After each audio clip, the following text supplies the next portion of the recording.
Olá, gente polivalente. Nós estamos voltando então com a terceira parte da leitura do livro Em Busca de Sentido do Viktor Frankl. Se você está curtindo essa forma que a gente está fazendo, deixa o seu comentário. Se você quiser fazer alguma sugestão, também deixa aí nos nossos comentários para a gente poder tornar essa experiência interessante para todos nós. Lembrando que iniciei essa leitura desse livro em função de uma pesquisa, uma inquietação sobre qual seria a definição de necessidades. A gente trabalha com o encaminhamento das necessidades em clínica, através da hipnoterapia, e definir o que é uma necessidade, qual a diferença de uma necessidade, de uma estratégia, a necessidade de uma emoção. É comum as pessoas confundirem isso. Então, nós fomos, tanto eu quanto o Márcio, começamos a fazer essa busca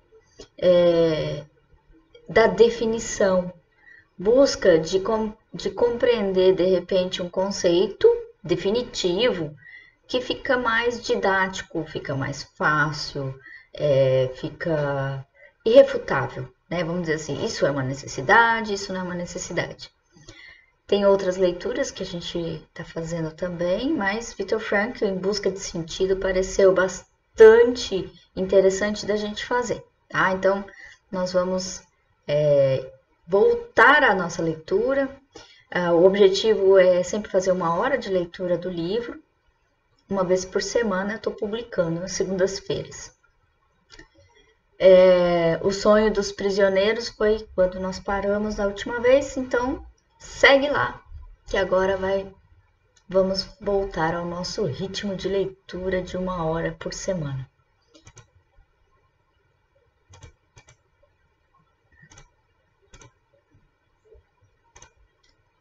Então, tá aqui o Sonho dos Prisioneiros. Compreende-se perfeitamente que naquela situação psicológica sem saída e sob a pressão da necessidade de se concentrar na preservação imediata da vida, toda a vida anímica parece baixar a um nível primitivo. Interessante esse negócio, né? Quer dizer, ele fala de concentrar na preservação imediata da vida. Quer dizer, a própria vida em si, ou a preservação da vida, ela é instintiva. Mas quando a nossa vida está em risco, nós experimentamos uma série de reações emocionais, fisiológicas, né? E então a gente está vendo que ela é essencial. Então, toda vez que eu estou diante de algo que é essencial, como a minha própria vida, eu estou falando de uma necessidade. Então, ele fala aqui que toda a vida anímica parece baixar a um nível primitivo. Por isso, colegas de orientação psicanalítica, entre os companheiros, costumavam falar de uma regressão da pessoa no campo de concentração, de um retraimento a uma forma mais primitiva da vida anímica. Essa primitividade dos desejos e anseios se revela nos sonhos típicos dos reclusos. Qual é o sonho mais frequente da pessoa internada no campo? Ela sonha com pão, com tortas, cigarros e com uma banheira cheia de água quente. Dá uma pausa agora só para uma reflexão. Pão, tortas, cigarros e banheira cheia de água quente é o que a pessoa sonha, certo? Aí é natural que a gente pense assim, mas isso é uma necessidade, né? Torta, cigarro? Não. São estratégias que as pessoas, elas elencam como forma de atender uma necessidade. Qual é a necessidade aí? né? Quer dizer, o conforto é uma necessidade. Aí você está numa banheira cheia de água quente, é atender a necessidade de conforto. O alimento, o pão, tortas, quer dizer, qual é a necessidade de você comer uma comida que tenha sabor?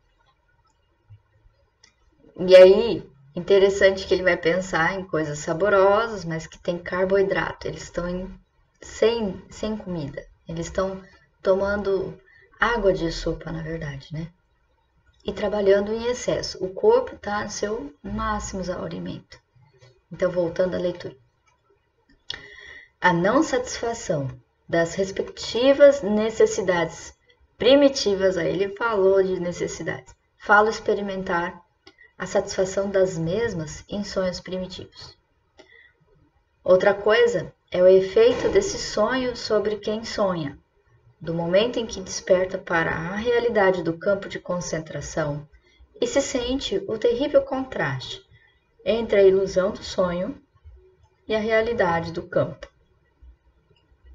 Jamais vou esquecer certa noite em que fui acordado pelo companheiro que dormia ao meu lado, a gemer e revolver-se, evidentemente sob o efeito de algum pesadelo horrível. Quero observar de antemão que pessoalmente sempre tive penas de pessoas torturadas por angustiosos pesadelos ou fantasias.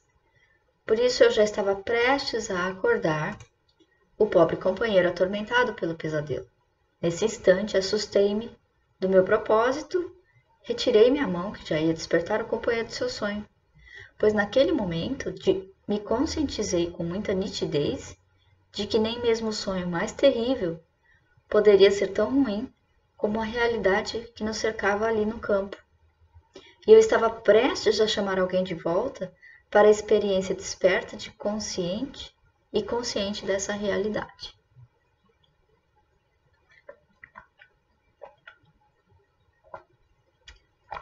Fome. Face ao estado de extrema subnutrição em que se encontravam os prisioneiros, é compreensível que entre os instintos primitivos que representam a regressão, entre aspas, da vida psicológica no campo, o instinto de alimentação ocupasse o lugar principal. Observemos os prisioneiros de um modo geral quando estão juntos no lugar de trabalho, no momento em que não estão sendo rigorosamente vigiados. A primeira coisa de que começam a falar é comida. Imediatamente, alguém começará por perguntar ao colega que trabalha ao seu lado no valo qual o seu prato favorito. Começam a trocar receitas e compor menus para o dia em que pretendem convidar-se mutuamente para um reencontro futuramente, depois de libertos de volta para casa. Este assunto os fascina tanto que não conseguem largá-lo antes do convencionado sinal de aviso, geralmente dissimulado pela menção de um número, por exemplo, alertando os que estão no valo da chegada da guarda. Eu pessoalmente sempre tive minhas reservas com relação a essa conversa constante, quase obsessiva sobre comida. No campo costumava-se chamá-la de onanismo estomacal. Não se deve provocar o organismo com essas imagens de iguarias, muito intensas e carregadas de sentimento, quando ele já conseguiu, em termos, adaptar-se de alguma maneira às reduzidíssimas rações e quantidades de calorias. O alívio psíquico é produzido por ilusões que certamente podem ser perigosas na área fisiológica. Nos últimos tempos, a alimentação diária consistia numa sopa bastante aguada, distribuída uma vez durante o dia e na minúscula ração de pão já mencionada. Além disso, havia o assim chamado extra, que podiam ser 20 gramas de margarina, ou uma rodela de linguiça de má qualidade, ou um pedacinho de queijo, ou mel artificial, ou uma colher de marmelada rala, etc., alternando a cada dia.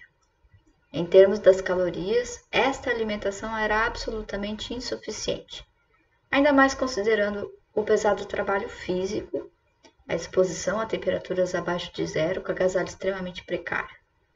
Pior ainda era a situação dos doentes que estavam sendo poupados, entre aspas, que podiam ficar deitados na barraca e não precisavam deixar o campo para o trabalho externo.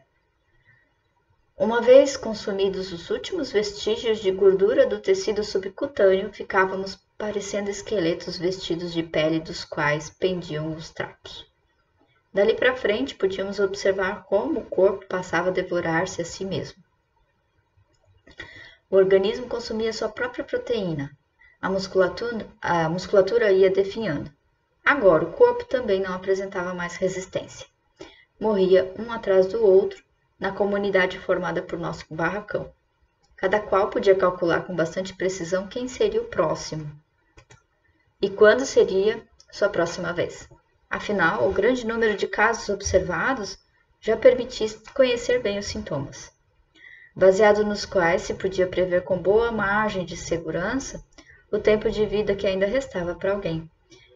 Este não vai muito longe, entre aspas, ou este vai ser o próximo, entre aspas. Era o que segredávamos um ao outro à noite, quando matávamos os piolhos antes de nos deitar. Víamos o nosso corpo nu e cada qual ficava pensando consigo mesmo. Na realidade, esse corpo aí, o meu corpo, já não passa de um cadáver.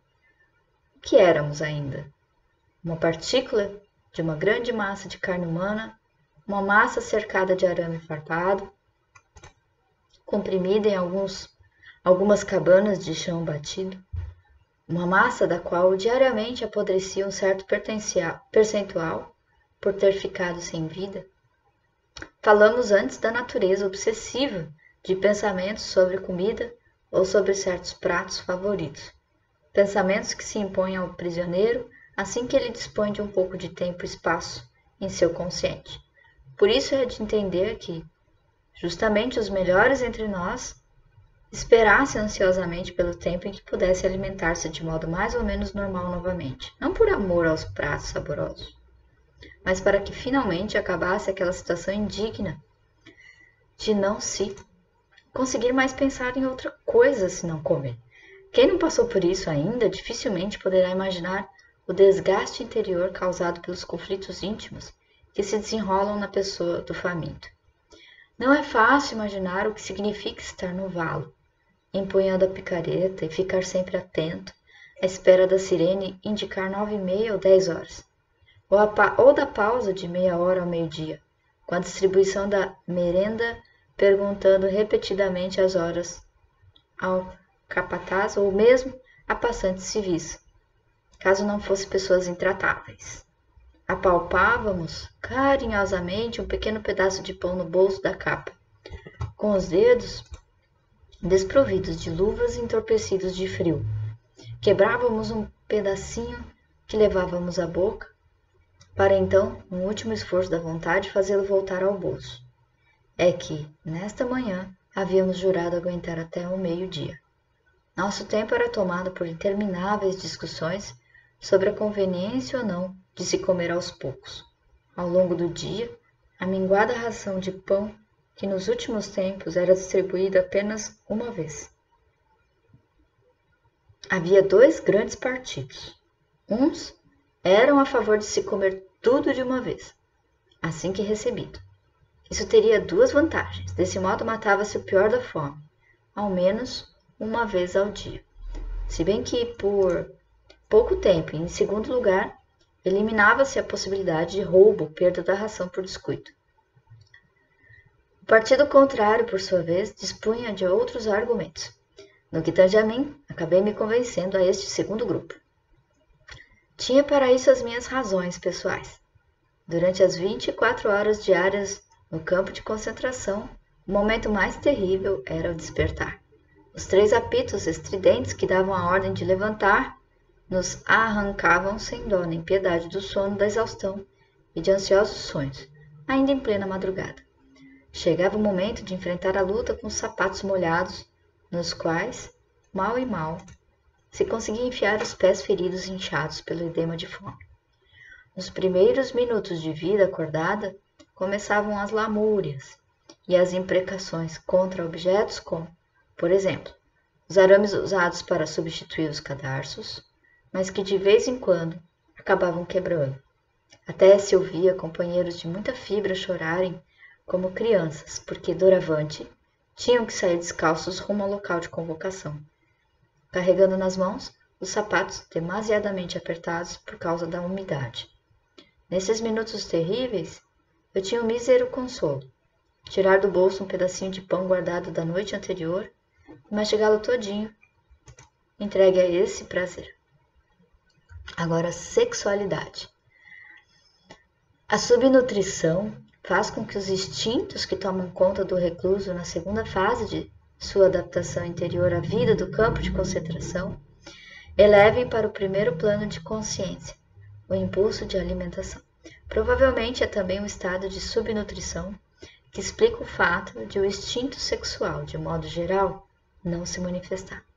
Afora o efeito de choque inicial, somente assim é possível compreender aquilo que surpreende o psicólogo neste aquartelamento maciço de homens, em contraste com a vida em outros alojamentos em massa, quartéis e similares. Não ocorre aqui qualquer depravação sexual, e mesmo os sonhos dos prisioneiros quase nunca apresentam conteúdo sexual, ao passo que as tendências inibidas, entre aspas, em sentido psicanalítico, ou seja, toda a ânsia de amor do prisioneiro, bem como outros sentimentos, de forma alguma deixam de aparecer em sonhos. Interessante isso, né? E ele tem a experiência dele na psicanálise. A psicanálise basicamente falava de sexo como a essência do ser humano, e no momento em que a sua vida está em xeque, ou a sua instintividade de se manter vivo está mais em evidência ou prioritária, a sexualidade é a menos importante. Então, falar em sexo como uma necessidade não é bem assim. É interessante a gente começar a refletir sobre isso. A ausência de sentimentos. Na grande maioria dos prisioneiros, a preponderância dos instintos primitivos, peremptória necessidade de se concentrar sobre a pura e simples preservação da vida constantemente ameaçada, suscita uma depreciação radical de tudo aquilo que não serve a este interesse exclusivo. Assim se explica a ausência absoluta de sentimentos por parte do prisioneiro, quando avalia os acontecimentos. Quando inexperiente, tomei consciência dessa frieza de forma drástica ao ser transferido de Auschwitz para um campo filial em Dachau, na Baviera. O trem, que transportava cerca de 2.000 prisioneiros, passava por Viena. Cruzamos por uma estação vienense depois da meia-noite. O percurso seguinte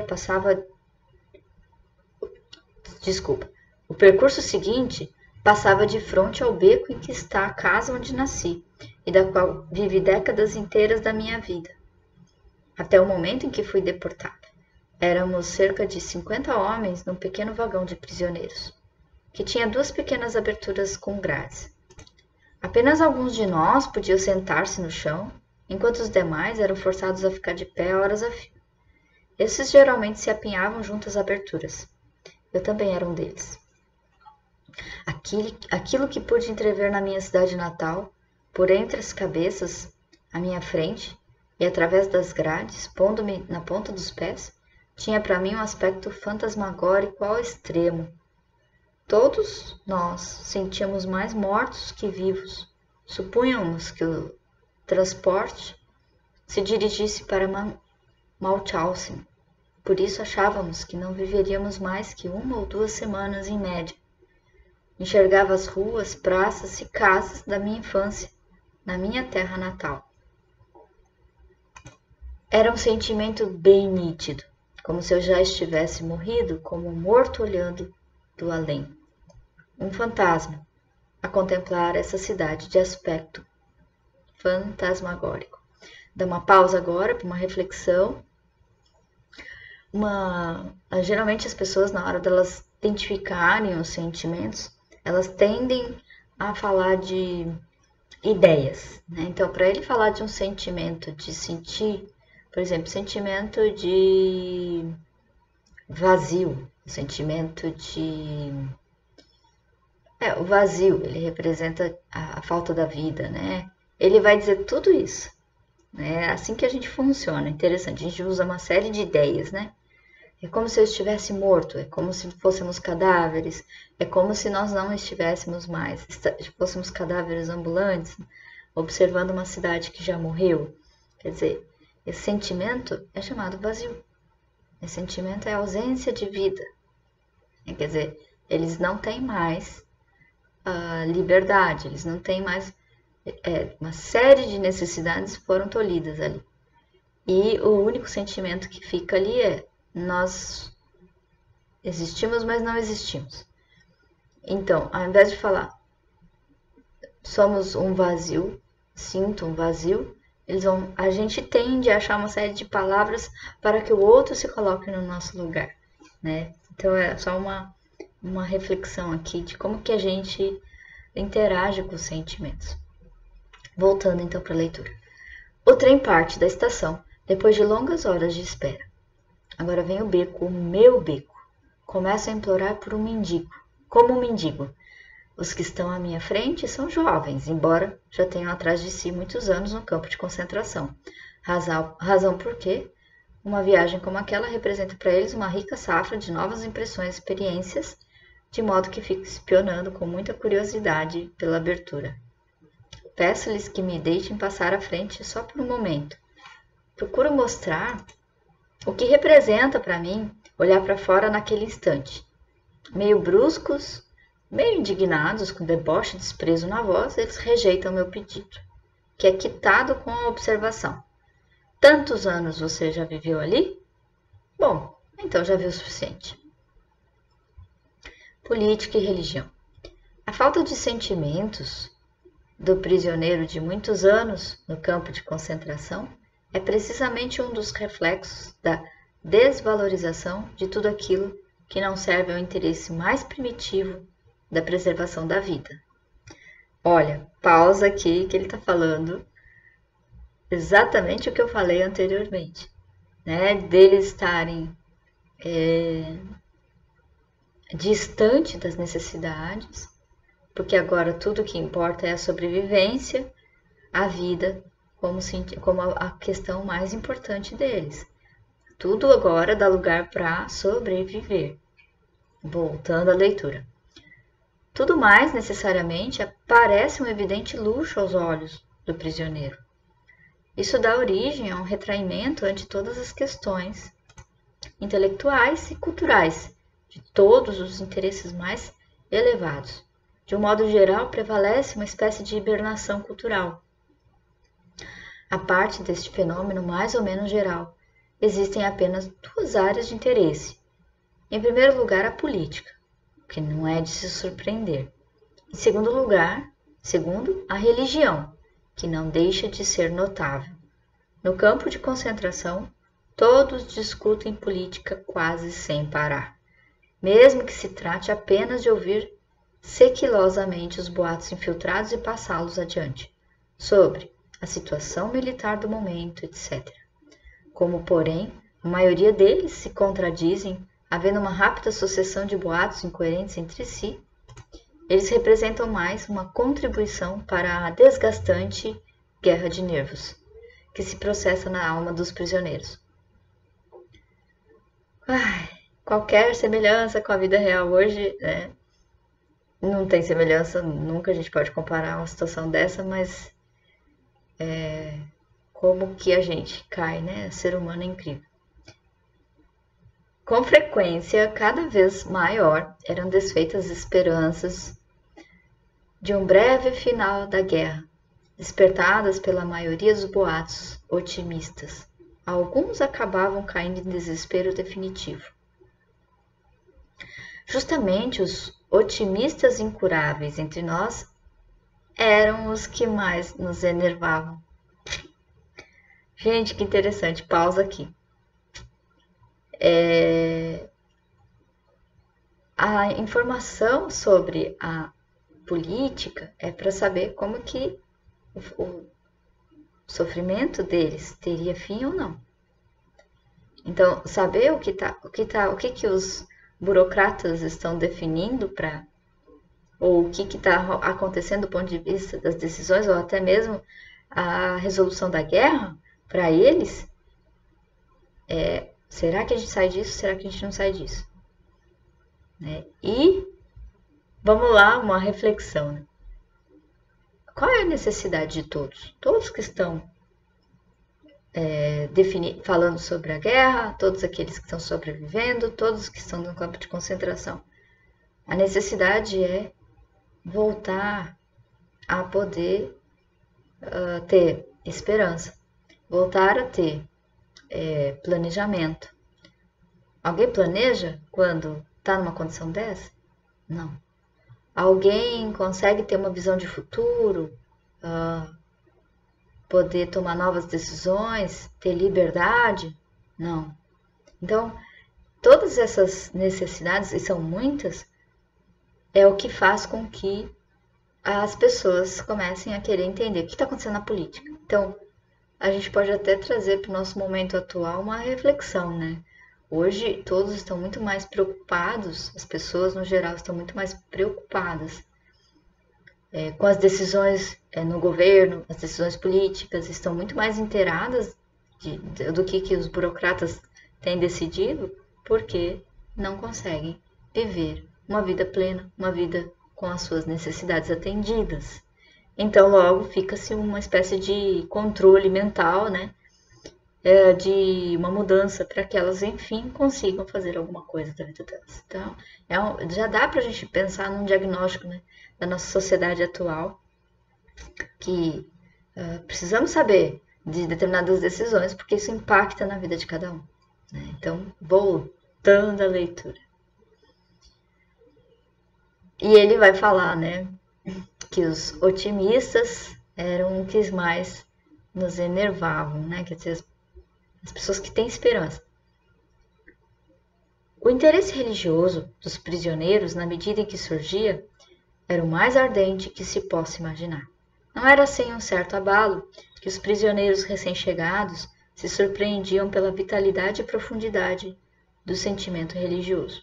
O mais impressionante, nesse sentido, devem ter sido as reações aos cultos improvisados, num canto de algum barracão ou num vagão de gado, escuro e fechado, no qual éramos trazidos de volta após o trabalho em uma obra mais distante, cansados, famintos e passando frio em nossos trapos molhados.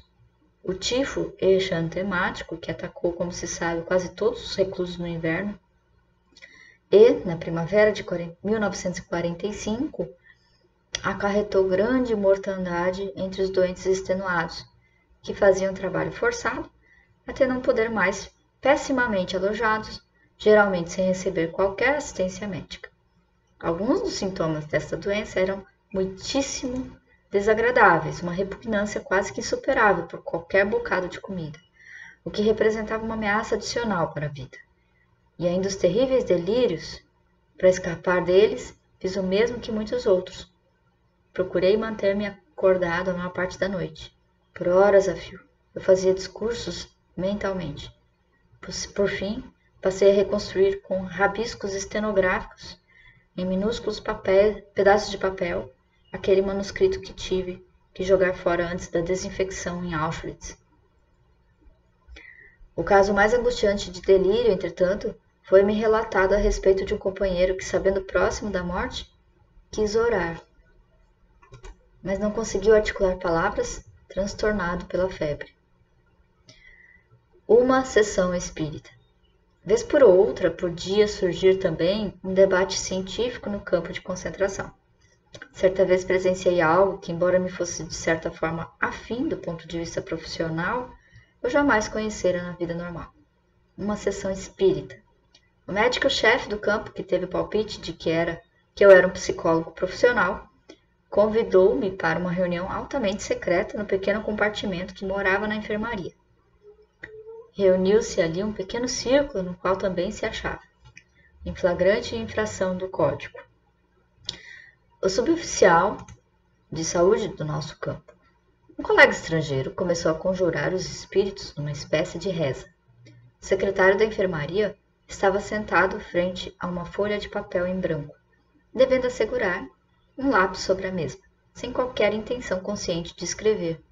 No curso de 10 minutos, ao fim dos quais a sessão foi interrompida com a alegação de terem falhado os espíritos, ou médium, seu lápis foi traçando muito lentamente algumas linhas sobre o papel, as quais podiam ser claramente decifradas como Vae Victis.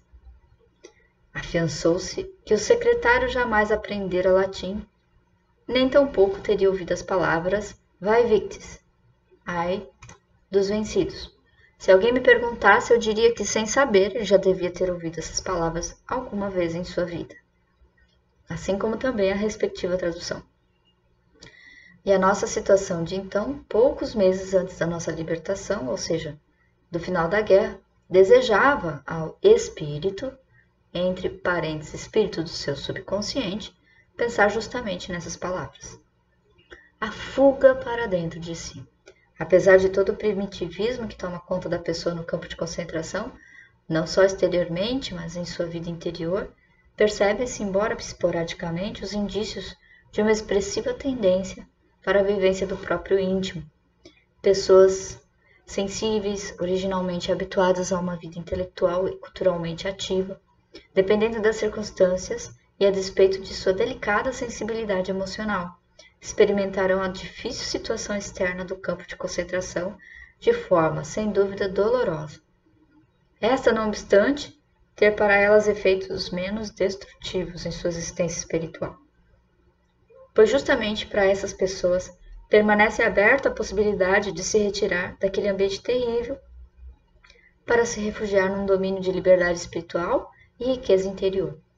Essa é a única explicação para o paradoxo de, às vezes, justamente aquelas pessoas de constituição mais delicada conseguirem suportar melhor a vida num campo de concentração do que as pessoas de natureza mais robusta. Para tornar esse tipo de experiência mais ou menos compreensível,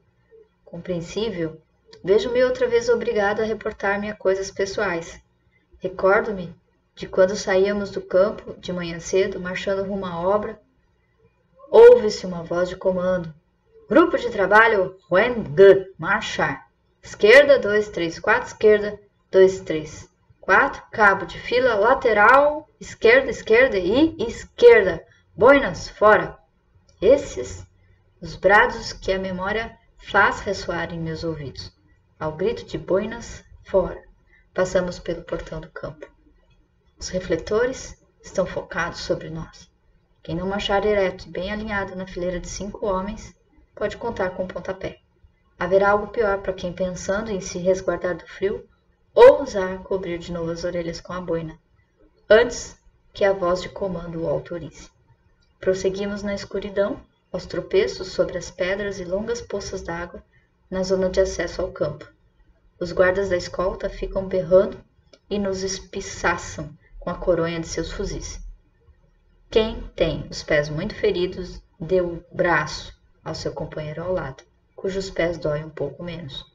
Mal e mal trocamos alguma palavra. Vento gelado antes de nascer o sol não o permite.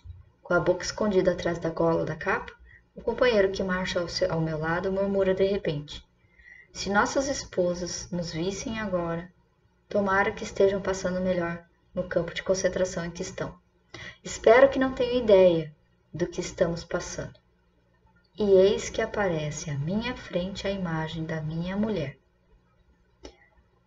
Quando nada mais resta, enquanto avançamos aos tropeços, quilômetros a fio, vadeando pela neve ou resvalando no gelo, constantemente nos apoiamos uns no outro, erguendo-nos e arrastando-nos mutuamente. Nenhum de nós pronuncia uma palavra mais. Mas sabemos neste momento que cada um ainda só pensa em sua mulher. Vez por outra, olho para o céu, onde vão empalidecendo as estrelas, ou para aquela região no horizonte que assombra a alvorada por detrás de um lúgubre grupo de nuvens. Mas agora meu espírito está tomado daquela figura a qual ele se agarra com uma fantasia incrivelmente viva que eu jamais conhecera antes na vida normal. Converso com minha esposa, ouço-a responder, vejo-a sorrindo, vejo o seu olhar como que a exigir e a animar ao mesmo tempo. E tanto faz se é real ou não a sua presença. Seu olhar agora brilha com mais intensidade que o sol que está nascendo. Um pensamento me sacode. É a primeira vez na vida que experimento a verdade daquilo que tantos pensadores ressaltaram como a quintessência da sabedoria por tantos poetas cantada. A verdade de que o amor é, de certa forma, o bem último e supremo que pode ser alcançado pela existência humana. Pausa um pouquinho e agora ele fala de uma necessidade, que é a necessidade do amor. É uma necessidade humana. Ali, vivendo ao mesmo tempo com a necessidade da sobrevivência da vida. Né? Voltando à leitura. Compreendo agora as coisas últimas e extremas que podem ser expressas em pensamento, poesia, em fé humana, a redenção pelo amor e no amor. Passo a compreender que a pessoa, mesmo que nada mais lhe reste neste mundo, pode tornar-se bem-aventurada, ainda que somente por alguns momentos, entregando-se interiormente à imagem da pessoa amada, na pior situação exterior que se possa imaginar, numa situação em que a pessoa não pode realizar-se através de alguma conquista, numa situação em que a sua conquista pode consistir unicamente num sofrimento reto, num sofrimento de cabeça erguida. Nesta situação, a pessoa pode realizar-se na contemplação amorosa da imagem espiritual que ela porta dentro de si da pessoa amada. Pela primeira vez na vida, entendo o que quer dizer os anjos são bem-aventurados na perpétua contemplação, em amor de uma glória infinita. À minha frente, um companheiro cai por terra, e os que vão atrás dele também caem. No instante, o guarda está lá e usa o seu chicote sobre eles. Por alguns segundos, se interrompe minha vida contemplativa, mas num abrir e fechar de olhos, eleva-se novamente a minha alma. Salva-se mais uma vez do aquém, da existência prisioneira, para um além, que retoma mais uma vez o diálogo com um ente querido. Eu pergunto, ela responde. Ela pergunta, eu respondo. Entre aspas, alto, chegamos ao local da obra. Entre aspas, cada qual busque sua ferramenta, cada um pega uma picareta e uma pá. E todos se precipitam para dentro do galpão, completamente às escuras, para arrebanhar uma pá jeitosa, uma picareta mais firme.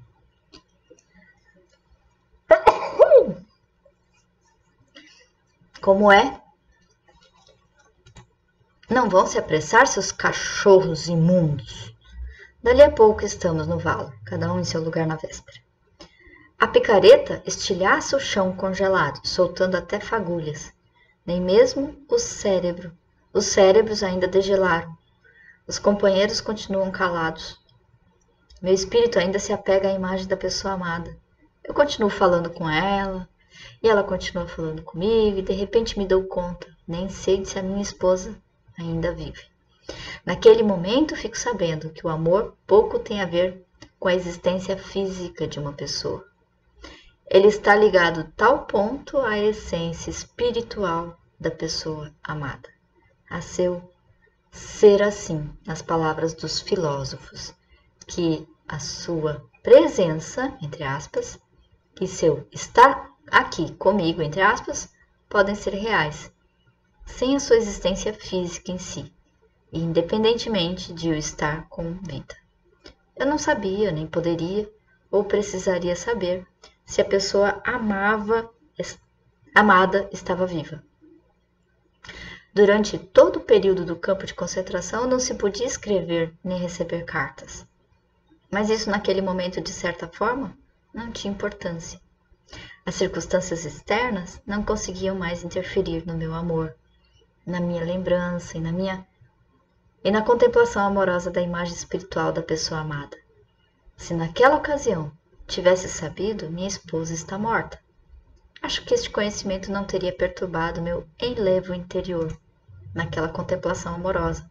O diálogo intelectual teria sido intenso e gratificante em igual escala. Naquele momento me apercebo da verdade. Põe-me como selo sobre o teu coração, porque o amor é forte como a morte. Cântico dos Cânticos 8.6. Meditação no valo. A vida no campo de concentração pode ser transferida para o íntimo naquela pessoa que está disposta para tal. O efeito dessa intimização está na fuga do vazio e da desolação, da seca espiritual da existência atual, para o refúgio no passado. Absorto em si mesmo, a fantasia da pessoa sempre volta a reviver experiências passadas. Mas o que ocupa o pensamento não são as grandes experiências, e sim muitas vezes um fato corriqueiro, as coisas mais insignificantes de sua vida anterior. Na lembrança nostálgica, elas se apresentam sublimes ao prisioneiro, distanciada da vida real, voltada para o passado. A vida interior recebe um cunho peculiar. O mundo e a vida lá fora estão muito distantes. O espírito tem saudades deles. A gente anda de bonde, chega em casa, abre a porta da frente, o telefone toca. A gente caminha para atender e acende a luz do quarto. São detalhes aparentemente irrisórios como estes que o prisioneiro gosta de lembrar. A doce recordação destes pormenores o comove até as lágrimas. Essa tendência para a intimização, ao manifestar-se em certos prisioneiros, possibilita a mais viva percepção da arte ou da natureza. A intensidade dessa experiência faz esquecer por completo o mundo que o cerca e todo o horror da situação. Certa vez, no transporte de prisioneiros de Auschwitz para o campo de concentração na Baviera, estávamos outra vez olhando por entre as grades da abertura de um vagão.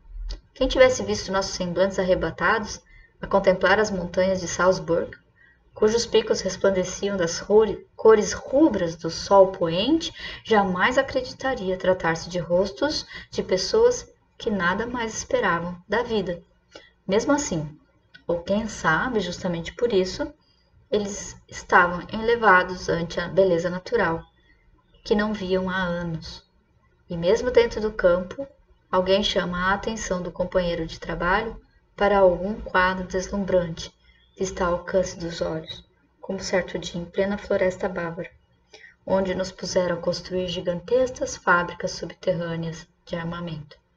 Entre aqueles pinheiros altíssimos, o sol poente resplandece como na famosa aquarela de Dürer. Outra vez, à noitinha, estávamos estendidos no chão de terra do barracão, mortos de cansaço. O prato de sopa na mão, quando entrou um companheiro correndo e mandou-nos depressa para a área de chamada da turma, apesar de toda a nossa fadiga e do frio lá fora, só para não perdermos uma visão magnífica do pôr-do-sol. Vimos então o ocaso incandescente e tenebroso, como todo o horizonte tomado de nuvens multiformes e em constante transfiguração de fantásticos. Com todo o horizonte tomado de nuvens multiformes e em constante transfiguração de fantásticos perfis e cores sobrenaturais, desde o azul cobalto até o escarlate sangue, constatando um pouco mais abaixo com os desolados barracos cinzentos do campo de concentração e a lamacenta área onde é feita a chamada dos prisioneiros, em cujas poças ainda se refletia o céu incandescente. E alguém exclamou após alguns minutos de silêncio arrebatado: o mundo poderia ser tão belo. Monólogo da madrugada. Estás no valo trabalhando. O crepúsculo que te envolve é cor de cinza. O céu acima é cinzento, cinzenta a neve no pálido lusco-fusco. Os trapos dos seus companheiros são cinzentos e também os semblantes deles são cor de cinza. Retomas outra vez o diálogo com o ente inquirido, pela 1000ª vez. Lanças rumo ao sol teu lamento e tua interrogação. Busca ardentemente uma resposta. Queres saber o sentido do teu sofrimento e de seu sacrifício. O sentido de tua morte lenta. Numa revolta última contra o desespero da morte, à tua frente, Sentes teu espírito irromper por entre o cinzento que te envolve, e nesta revolta derradeira sentes que teu espírito se alça acima deste mundo desolado e sem sentido, e tuas indagações por um sentido último recebem, por fim, de algum lugar, um vitorioso e regozijante sim. Neste mesmo instante acende-se ao longe uma luz, na janela de uma distante moradia camponesa, postada feito bastidor à frente do horizonte, em meio à cinzenta e desolada madrugada bávara. Et lux in tenebris lucent. A luz resplandece nas trevas. Agora estivesse horas a fio picando o chão congelado. Outra vez passou a sentinela e debochou um pouco de ti, e de novo recomeças o diálogo com teu ente querido. Tens cada vez mais o sentimento de que ela está presente. Sentes que ela está ali. Crê poder tocá-la. Parece precisares apenas estender a mão para tomar a sua mão. E com grande intensidade te invade o sentimento. Ela está aqui. Eis cá aquilo, no mesmo instante. O que é aquilo? Sem que tenhas notado, acaba de pousar um passarinho bem à sua frente, sobre o torrão que recém cavaste. Parte fitar, atento e sereno. No campo de concentração. Falamos acima de arte. A arte no campo de concentração. Será possível isso? Claro, depende do que se chama de arte. Vale dizer, de vez por outra, havia inclusive teatro improvisado. Desocupava-se provisoriamente num barracão, improvisava-se alguns barracos de tábuas e elaborava-se um programa. É à noite, vêm aqueles que passavam relativamente bem no campo, como por exemplo, os capos, ou os que trabalhavam no depósito e não precisavam marchar para o trabalho externo. Eles vêm para rir ou chorar um pouco, em todo caso, para esquecer. Apresentam-se algumas canções e recitam-se poemas, contam-se ou apresentam-se cenas cômicas ou mesmo sátiras alusivas à vida no campo de concentração, tudo para ajudar a esquecer.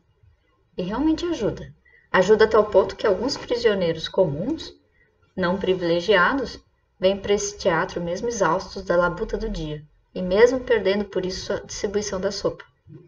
Quem fosse privilegiado com uma voz realmente boa era alvo de inveja, e não pouca. Durante a meia hora de intervalo no meio-dia, nos primeiros tempos de nosso internamento no campo de concentração, era distribuída uma sopa no próprio local da obra. A sopa era providenciada pela firma construtora, que não tinha interesse em investir muito na mesma.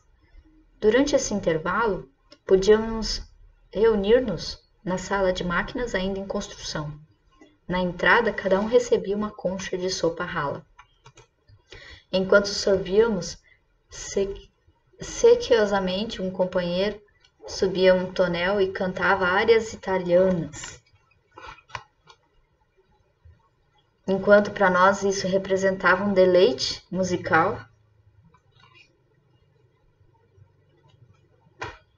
ele tinha garantida uma ração dupla de sopa, do fundo, ou seja, até com ervilhas. No campo de concentração havia recompensa não somente para a arte, mas também para o aplauso. Embora acabasse não sendo necessário, eu ao menos pude contar com a proteção do mais temido chefe em todo o campo, por todos chamado de chefe assassino, certamente por mais de uma razão. Por quê? Certa noite tive a incrível honra de ser convidado para aquele mesmo alojamento que tivera lugar da sessão espírita acima descrita. Mas uma vez houve primeiro uma conversa informal, uma reunião íntima do médico-chefe, prisioneiro ele mesmo, e mais uma vez a presença totalmente ilegal do suboficial de saúde. Entrando por acaso, o capo assassino, pediram-lhe que apresentasse um de seus poemas, cuja fama já se espalhara por todo o campo. Não se fez de rogado e trouxe uma espécie de diário, passando a recitar alguns trechos de sua arte poética. Ao ouvir um de seus poemas de amor, tive que morder os lábios para não cair em gargalhadas, o que sem dúvida me salvou a vida. Além disso, não poupei aplausos, que de certo me salvaria a vida, caso eu fizesse parte do seu comando de trabalho. Este fora o caso uma única vez e por um só dia, o que para mim já foi mais que suficiente.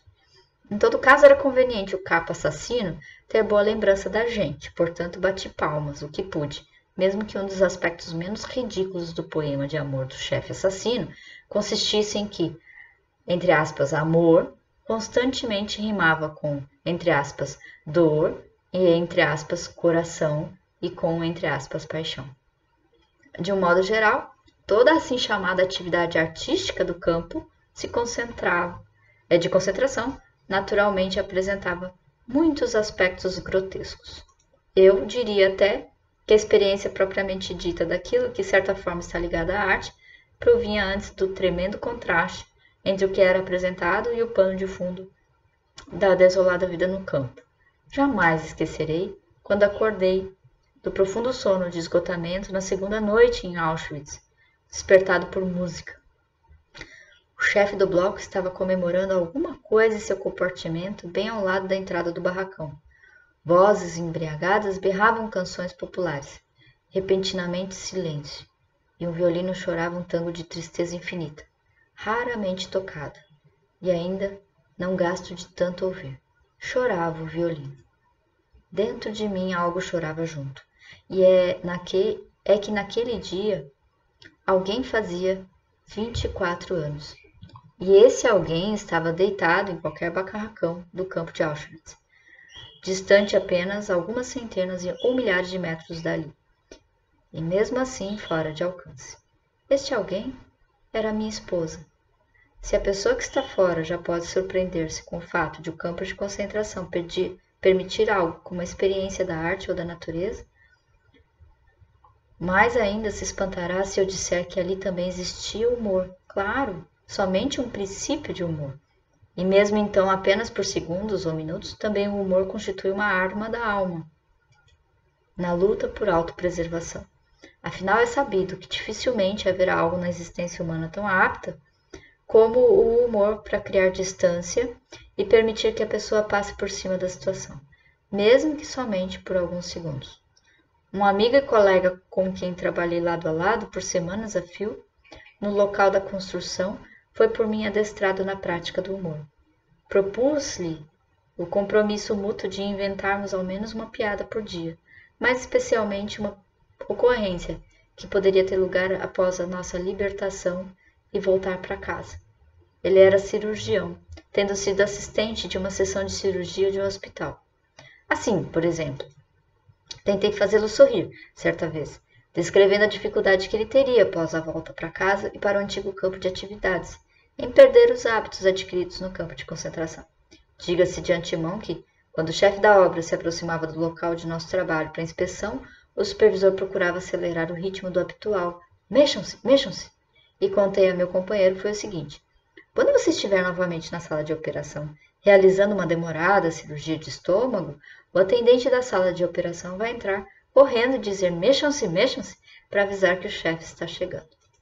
Muitas vezes os próprios companheiros inventavam esse tipo de situação engraçada no futuro. Assim, prediziam, por exemplo, que quando fossem convidados para um jantar em sociedade, poderia suceder que, distraídos, quando fosse servida a sopa, pediriam à senhora da casa, assim como pediam ao capo do intervalo do meio-dia, que ela lhes desse sopa bem do fundo, para pescar algumas ervilhas ou meia batata. A vontade de humor, a tentativa de enxergar as coisas numa perspectiva engraçada, constitui um truque útil para a arte de viver. A possibilidade de optar por viver a vida como uma arte, mesmo em pleno campo de concentração, é dada pelo fato de a vida ali ser muito rica em contrastes. E efeitos contrastantes, por sua vez, pressupõem certa relatividade de todo sofrimento. Em sentido figurado, se poderia dizer que o sofrimento do ser humano é como algo em estado gasoso. Assim como determinada quantidade de gás preenche um espaço oco, sempre de modo uniforme e integral, não importando as dimensões desse espaço, o sofrimento ocupa toda a alma da pessoa humana, o consciente humano, seja grande ou pequeno desse sofrimento. Daí resulta que o tamanho do sofrimento humano é algo bem relativo. Resulta ainda de algo quase insignificante, que algo quase insignificante pode proporcionar a maior das alegrias, como foi, por exemplo, na ocasião em que viajávamos de Auschwitz para um dos campos filiais em Dachau, na Baviera. Temíamos que o transporte fosse para Mauthausen. Nossa ansiedade crescia à medida que o trem se aproximava daquela ponte sobre o Danúbio, pela qual, segundo diziam companheiros com anos de experiência em campos de concentração, ele teria que passar assim que desviasse da linha principal. Caso se dirigisse a Mauthausen, quem ainda não passou por algo semelhante só acreditaria se pudesse ver os prisioneiros no vagão dançar de alegria ao perceberem que o transporte se dirigia apenas para Dachau. E como foi depois, ao chegarmos no campo de sucursal de Dachau, tínhamos viajado 2 dias, 3 noites, e no chão do apertado vagão cárcere não havia lugar para todos se assentarem. A maioria teve que passar de pé a longa viagem, enquanto alguns poucos podiam acocorar-se por turnos sobre um pouco de palha, em que estava molhada de urina. Em outras palavras, estávamos completamente esgotados ao chegar. A primeira informação importante dada por prisioneiros internados há mais tempo lá dizia que naquele campo relativamente pequeno, o número de prisioneiros nunca passou de 2.500, não havia forno.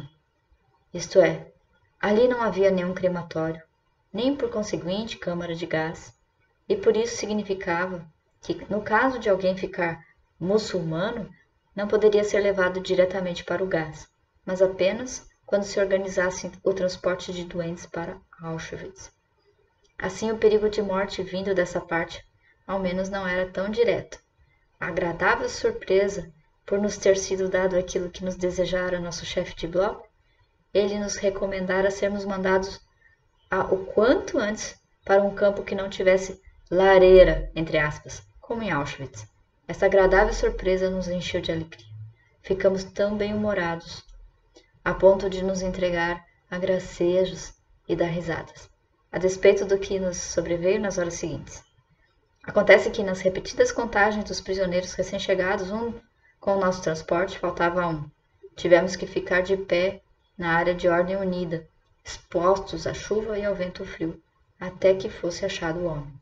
Foi encontrado num barracão, onde caíra em sono profundo, vencido pelo cansaço. Assim, a demorada formação para a contagem acabou virando uma ordem unida de castigo. Durante a noite inteira e mais uma parte da manhã seguinte, tivemos que ficar de pé na área de ordem unida, encharcados e enregelados. E isso ainda depois de longa e penosa viagem.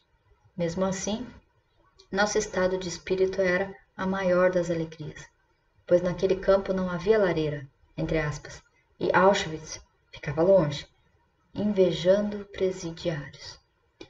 Ou como era quando víamos um grupo de presidiários passando pelo local de trabalho. Ali se revelava flagrantemente a relatividade de qualquer situação. Ocorre que invejávamos esses presidiários por sua vida relativamente regrada, relativamente assegurada, relativamente asseada. Era com melancolia que pensávamos: esses aí podem tomar banho regularmente. Eles sem dúvida têm sua escova de dente, sua escova de roupa, sua tarimba para dormir, cada um na sua correspondência mensal.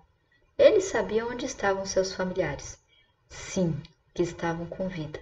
Nós, entretanto, fazia muito que não gozávamos mais desses privilégios. Ou como invejávamos até aqueles entre nós que tinham a grande chance de ir trabalhar numa fábrica em ambiente fechado, protegidos do frio e do tempo, com quanta ansiedade cada um de nós esperava essa chance de salvar a vida. Mas a escala de felicidade relativa vai além. Mesmo entre nós que tínhamos que trabalhar em grupos de trabalho externo, podia ser que aquele destacado para um comando pior invejasse o outro justamente por este não ter a infelicidade de ficar 12 horas por dia descarregando as vagonetas de uma linha rural numa encosta íngreme com o barro até os joelhos. Neste comando ocorria a maior parte dos acidentes, que eram diários e muitas vezes fatais. Outros comandos tinham capatazes tão rigorosos e inclinados à violência contra os prisioneiros que nos considerávamos relativamente felizes pelo fato de não pertencer a eles. Certa vez, por uma infeliz coincidência, caí num desses comandos de trabalho. Durante 2 horas, o supervisor me vigiou constantemente, até que um alarme aéreo forçou a interrupção do serviço. Depois, se tornou necessária uma nova distribuição do pessoal em grupos de trabalho. Não fosse isso, eu acabaria sendo transportado de volta para o campo de concentração, sobre o trenó em que eram levados companheiros já mortos ou prestes a morrer de esgotamento. Ouvir a sirene de alarme numa situação dessas é uma redenção que nenhum pugilista que já experimentou o que representa a batida do gongo no final de um round a salvá-lo do nocaute no último instante pode imaginar. Felicidade é ser poupado. Nós éramos gratos ao destino quando ele nos poupava de sustos, os mínimos que fossem. Já ficávamos contentes quando à noite podíamos catar os piolhos do corpo antes de nos deitar. Em si não era uma operação agradável, porque era preciso despir-nos no barracão, quase nunca aquecido, em cujo interior muitas vezes pendiam do teto estalactites de gelo. Mas nos dávamos por satisfeitos quando, em tal hora, não havia o alarme aéreo que causasse um blackout e nos impedisse de completar a operação cata-piolho, o que significava metade da noite sem conseguir dormir. É claro que todas essas miseráveis alegrias, entre aspas, do campo de concentração representavam por excelência uma felicidade no sentido negativo de Schopenhauer, ou seja, uma isenção de sofrimento e mesmo como esta, conforme mostramos acima, apenas um sentido muito relativo. Alegrias positivas, mesmo pequenas, tínhamos só raras vezes. Lembro-me muito bem que elaboramos certa vez uma espécie de balanço do prazer, cujo saldo resultou em que, no curso de muitas e muitas semanas, tive apenas 2 momentos de real contentamento. Foi quando, ao voltar do serviço para o campo, depois de longa espera em frente ao barracão de cozinha, fui destacado para aquela fila que dava no cozinheiro F, também prisioneiro. Tinha ele à sua frente um tacho enorme, de onde tirava a sopa para despejá-las nas vasilhas que lhe estendiam os companheiros de trabalho enfileirados. Ele era o único cozinheiro que não olhava para a pessoa que lhe estendia o prato. Era o único que distribuía a sopa por igual, literalmente, sem olhar a quem, sem dar preferência a seus amigos pessoais ou a seus conterrâneos, pescando para eles as batatas do fundo do tacho, para dar aos outros o caldo de cima. Mas não faz sentido criticar aqueles prisioneiros para quem a sua panelinha era tudo. Quem vai atirar a primeira pedra em pessoas que dão preferência a seus amigos quando, mais cedo ou mais tarde, se trata de uma questão de vida ou morte? Num caso destes, ninguém deveria levantar a pedra antes de se perguntar com sinceridade, a toda a prova, se com certeza teria agido de outra forma estando na mesma situação. Muito tempo depois de ser libertado do campo de concentração e recomeçar uma vida normal, alguém me chama a atenção para uma fotografia reproduzida numa revista mostrando prisioneiros num campo de concentração amontoados em seus beliches coletivos, a fitar de olhar vazio e observador. Você não acha terrível isso, esses olhares horripilantes e tudo mais? Como assim? Pergunto eu. E de fato não consigo entender, pois naquele instante surge um quadro dentro de mim. 5 horas da manhã. Lá fora, noite escura ainda. Estou deitado sobre as duras tábuas de um galpão de chão batido, no qual cerca de 70 companheiros estão em repouso, entre aspas. Isto é, deram-nos baixa e não precisamos deixar o campo de concentração para marchar rumo ao trabalho. Não precisamos nem entrar em ordem unida. Podemos ficar o dia inteiro deitados ou encostados em nosso apertado cantinho no barracão, devaneando, esperando pela distribuição uma vez por dia da ração de pão naturalmente reduzida para os doentes em repouso, entre aspas. E pela distribuição, uma vez por dia, da ração da sopa, ainda mais aguada e ainda mais reduzida para essa categoria. Mas estamos muito satisfeitos, sim, até felizes apesar de tudo. Aconchegamos os nossos corpos para evitar toda a perda desnecessária de calor. Estamos apáticos e lerdos demais para mexer um dedo sequer. Enquanto não for imprescindível, quando ouvirmos lá de fora estridentes apitos e brados de comando da área de formação, onde acaba de chegar a turma de trabalho da noite. Abre-se a porta com ímpeto, a nevasca invade o barracão, uma figura coberta de neve, um companheiro exausto entra cabalhando para descansar alguns minutos sobre uma tábua. Porém o chefe do barracão o bota para fora, porque durante a formatura de chamada é estritamente proibido permitir a entrada no galpão de repouso a quem quer que seja que não tenha ali o seu lugar. Como tenho pena dele, quão feliz estou, neste momento, por não estar na pele dele. Mas, entre aspas, em repouso, podendo entregar-me a devaneios no meu galpão. Afinal, era como salvar a vida, receber 2 dias de repouso na enfermaria do setor de doentes. E além disso, ainda, ganhar de quebra mais 2 dias. Bom, então eu vou encerrar aqui.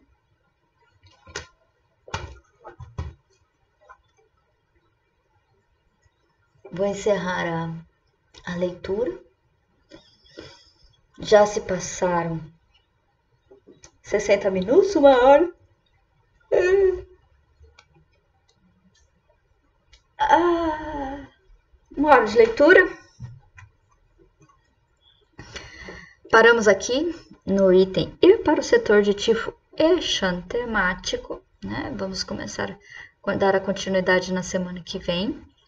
Para você que está acompanhando essa leitura, eu espero que esteja tirando proveito. E essa situação, essa leitura aqui expande a cabeça da gente, né? A gente começa a pensar o ser humano, pelo menos o meu foco aqui nessa leitura está sendo ver o ser humano em uma situação extremada e como que ficam as necessidades. Necessidade é algo essencial, é algo que você não pode substituir. Uma pessoa que não tem as suas necessidades atendidas, isso aí já é outros autores que nós estamos lendo e a gente está verificando isso. Uma pessoa que tem as suas necessidades atendidas, todas as suas patologias, os seus sintomas tendem a sumir. Quando ela aprende a identificar, quando ela aprende a atender essas necessidades, as patologias tendem a desaparecer.